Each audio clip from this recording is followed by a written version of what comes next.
Only rarely did Howard have to go out to a site when the materials began leaking before the job had been completed. Then he would assess the extent of the spill and make recommendations for its containment until the company could finish the job and vanish like a huckster's pipe dream. Howard survived in consulting for the company by conducting most of his business over the phone or using email. The other workers couldn't smell his presence in the close proximity of a chemical waste dump. Having him come into their office was another matter. There were boundaries that the business community simply would not cross, and Howard's medical problem was well beyond the pale of acceptance.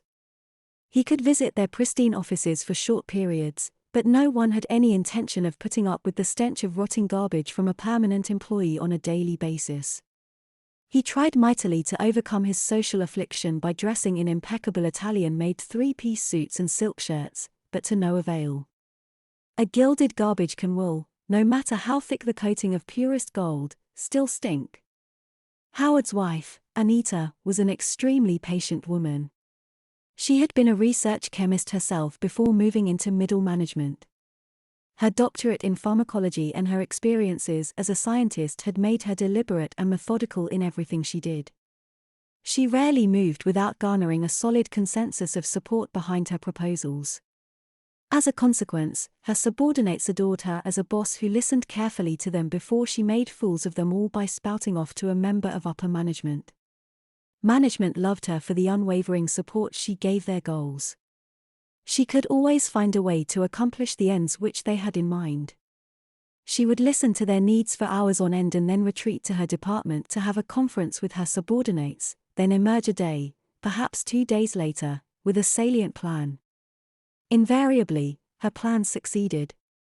She was patient with her husband as well.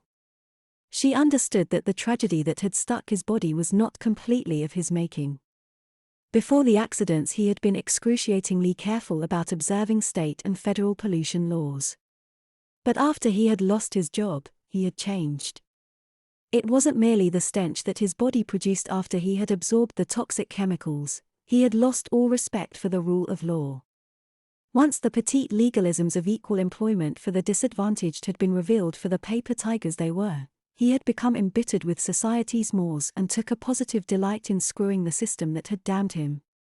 If the business world didn't have to play by the rules, neither did he. Howard rightly recognized that the country's laws had been skillfully twisted by the armies of lawyers that worked for the rich and powerful. Only the small and weak had to obey the laws. The change in the country's laws couldn't have been said to have been gradual. There had been no question from the start that the rich had no intention of letting the great unwashed have a hand in governing the country. The Jeffersonian ideals of an agrarian democracy were throttled in their infancy by the evil twins of federalism and elective representation.